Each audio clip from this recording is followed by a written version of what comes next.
A teenager in a YouTube garage finds something wrong with a brand new Bugatti. He shows the world. Then the CEO of one of the most expensive car companies on earth does something nobody expected. He doesn't sue. He doesn't deny it. He picks up the phone. What happens next breaks every rule about how billion-dollar brands handle criticism, and it changes the conversation about who actually holds power in the car industry. The Geneva Motor Show runs once a year. White light. Polished concrete. Cars behind velvet ropes that cost more than most people will earn in a lifetime. In 2022, Bugatti had a Chiron on the floor. Base price, £3,200,000. That number isn't a typo. That's the asking price before options. Before the custom paint. Before the bespoke interior stitching that takes a craftsman 6 weeks to complete by hand. At that level, you're not buying transportation. You're buying the closest thing a physical object can get to perfection. Now cut to a driveway somewhere in England. No velvet ropes. No white light.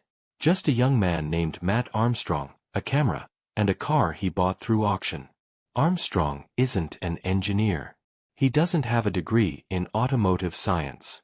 What he has is a sharp eye, a methodical mind, and a willingness to go where the evidence leads, regardless of what the evidence might cost him. He bought the Bugatti second-hand, which at this price point still means a transaction most people couldn't imagine. When the car arrived, something felt off about the paint. Not a gut feeling. Not a preference. A visual inconsistency that nagged at him the way a crooked picture frame nags at someone who can't leave things uneven. So he pulled out a paint depth gauge. Here's the thing about a paint depth gauge. It costs under £100. You can buy one on Amazon in 10 minutes.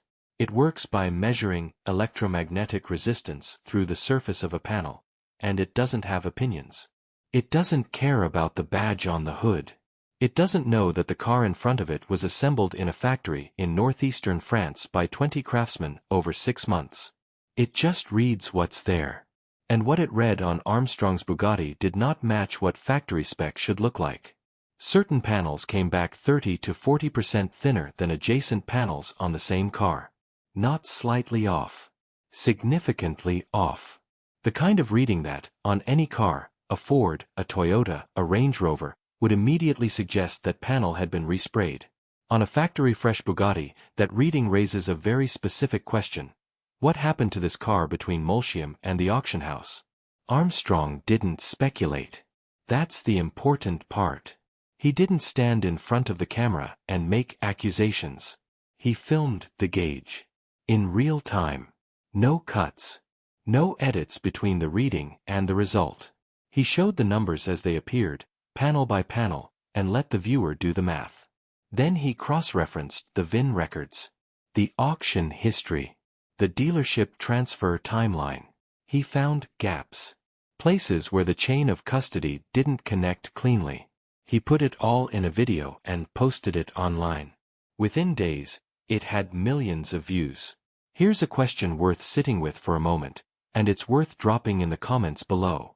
If you paid £3 million for a car, and someone found this, what would you do? Would you go public immediately? Or would you try to resolve it quietly first? Because the answer to that question says a lot about what you believe accountability actually means. Most people who've ever been genuinely wronged by a brand, not a £3 million brand, maybe a £300 purchase, know that the instinct is to resolve it quietly. To give the company a chance. The problem is, the company almost never gives you one back. That's the world Armstrong stepped into when that video went live. The methodology matters here because it's what separated this from every other car complaint video on the internet. Armstrong's gauge readings were raw. The camera angle never cut away during a measurement. There was no voiceover added in post to bridge a suspicious gap. When a reading came back at a number that looked wrong, the camera stayed on the gauge. When the number looked fine, the camera stayed on the gauge. The consistency is what built the credibility. And the credibility is what made the video impossible to dismiss. He also understood the documentation. A Bugatti Chiron at this price point comes with extensive factory paperwork. Every panel, every coat of paint, every quality check is logged. When Armstrong compared what the paperwork said against what the gauge said, they didn't align on specific panels. The VIN history showed the car had moved through more hands between factory and buyer than the documentation accounted for. None of this proved fraud. But it proved that something had happened to this car that hadn't been disclosed. He had the proof. The question was whether anyone with the authority to act on it actually would. To understand why what happened next was so unusual, you need to understand what luxury brands normally do when a video like this goes live. There is a playbook. It's not written down anywhere, but it exists, and anyone who's worked in high-end automotive PR knows it by heart. Phase 1. Silence.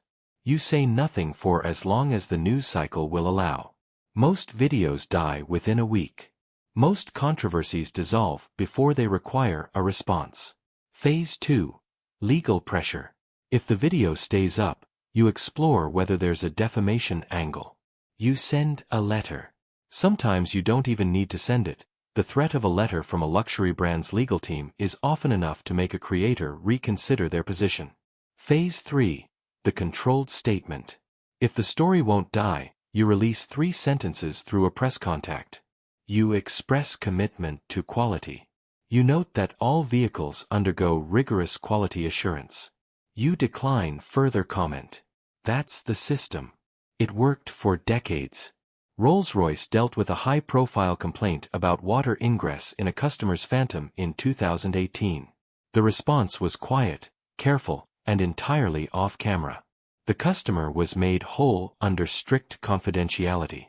Ferrari faced sustained criticism from GTC4 Lusso owners about brake dust contamination issues that some argued represented a design flaw. No public acknowledgement. Service appointments were made available. Owners who pushed too hard found the conversation suddenly involved lawyers. Lamborghini issued quiet rolling quality adjustments on several Urus models without ever framing them publicly as recalls. None of these companies did anything illegal. They did exactly what their legal teams and PR advisors told them to do. Protect the perception of perfection at all costs, because at £3 million, perception is the product. Armstrong's video violated every principle of that system. It had real numbers. It named the specific car. It had an audience of people who would never buy a Bugatti but would absolutely form an opinion about whether a brand that charges £3 million could be trusted. And because it was on YouTube, it didn't go away. It indexed. It ranked. Every week, new viewers found it. The machine that usually crushes this kind of exposure was ready to move. Except this time, nobody called a lawyer. They called Matt Armstrong instead. Mate Rimac is not a typical automotive executive. He was born in Bosnia. His family moved to Croatia when he was a child. At 21, in 2009, he started building an electric hypercar in a Zagreb garage with almost no money and no industry connections. By 2021, Porsche and Rimac Automobili had taken joint ownership of Bugatti from the Volkswagen Group, forming Bugatti Rimac. Rimac became CEO. He was 33 years old. He has said in multiple interviews that he doesn't believe in the old luxury brand playbook. He believes that the creator economy has permanently shifted the power dynamic between brands and the public.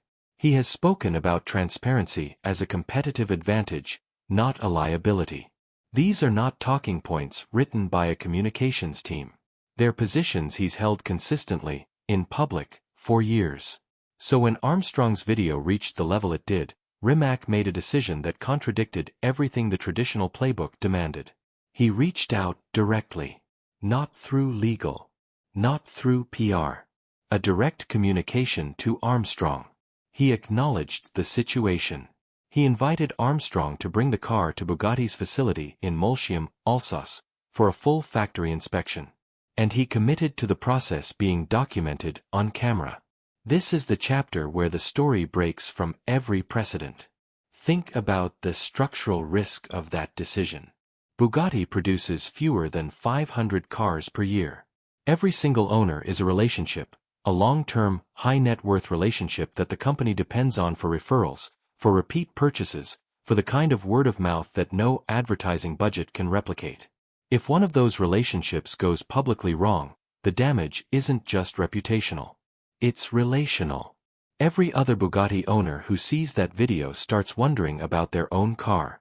Rimac calculated something different. He calculated that suppression, in 2023, costs more than transparency. That a video like Armstrong's doesn't disappear. It compounds. And that the only way to recover brand equity in the creator economy is to demonstrate, on camera, that you take accountability seriously enough to be uncomfortable about it in public. This channel covers the stories where the decision-making behind closed doors ends up meaning more than the headline. The moments where one person in a position of power makes a call that changes everything, for better or worse. If that's the kind of investigation you want to see more of, the subscribe button is right there. Every story on this channel is built the same way Armstrong built his video. With the gauge on. With the camera running. With nothing cut away. Armstrong flew to Molsheim. The factory doors opened. And what happened inside changed the entire story. Bugatti's facility in Molsheim is not a factory in the way most people understand that word. It's a low building in the Alsace countryside, surrounded by gardens, next to a 17th-century chateau. Inside, each car is assembled by a small team of dedicated craftsmen. A single Chiron takes roughly 6 months to build from start to finish. The paint process alone can consume up to 200 hours, base coat, color coat, clear coat, hand polished between each layer. The tolerance for variation is almost zero. That's what makes a Bugatti a Bugatti. The inspection team at Molsheim went over Armstrong's car panel by panel. The same panels he'd flagged. The same readings. Using professional-grade equipment in a controlled environment, they confirmed what Armstrong's 100-pound gauge had already found. Certain areas were outside normal specification. The company's conclusion: the issue did not originate on the factory floor. It occurred during the pre-delivery preparation process, the stage between manufacture and sale, handled outside Bugatti's direct control. The car had been resprayed, or at least partially refinished, before reaching Armstrong, without disclosure. The distinction between a factory defect and a pre-delivery failure matters enormously in legal and financial terms. It shifts the liability. It also, to Rimac's credit, didn't become a deflection. Bugatti acknowledged the failure in the chain. They committed to a full remediation, a complete respray, new documentation, and a revised certification of condition. All of it filmed. Channel. All of it posted. Most people watching that footage will never spend £3 million on anything. But almost everyone watching has had a moment, a purchase, a product, a service, where something wasn't right. Where what you paid for and what you received didn't match. And when you raised it, the company's first instinct was to protect itself. To find the clause in the terms and conditions. To make you feel like the problem was your expectations, not their delivery. Think about what that felt like. The smallness of it. The way it makes you question whether pushing back is even worth it. Now think about what it would have meant if they'd done what Rimac did. If someone in authority had said, "You're right, come in, let's fix it, and we'll do it where everyone can see." That is not a small thing. It is, in most people's experience, almost unheard of. The car was fixed. The video stayed up. And the internet started asking a different question entirely. The fallout from this story moved in 3 separate directions simultaneously, and none of them went the way anyone predicted. Armstrong's channel didn't just spike from the controversy. It sustained. The viewers who came for the scandal stayed because of the resolution. They'd watched a creator go up against a £3 million brand, document everything, hold his ground, and come out the other side with the receipts and the respray. That's not a car video. That's a story about what happens when someone refuses to be quietly handled. The channel's growth in the months following the Bugatti resolution was driven by people who subscribed specifically because they trusted the methodology. The second aftershock hit Bugatti's brand perception in enthusiast communities, and it moved in the opposite direction from what logic would suggest. In the weeks following the factory visit video, discussions in high-end automotive forums that had been broadly cynical about the brand shifted. Owners and prospective buyers who'd seen how Rimac handled the situation began using it as a reference point. Not, Bugatti is flawless. Instead, Bugatti is a company that will face a problem directly when it has to. For a brand operating at that price point, that's a more durable position than perfection. Perfection is fragile. Accountability, when it's genuine, is not. The third aftershock was the one with the longest reach. Within months of Armstrong's video going viral, paint depth gauges started appearing in car-buying content across YouTube.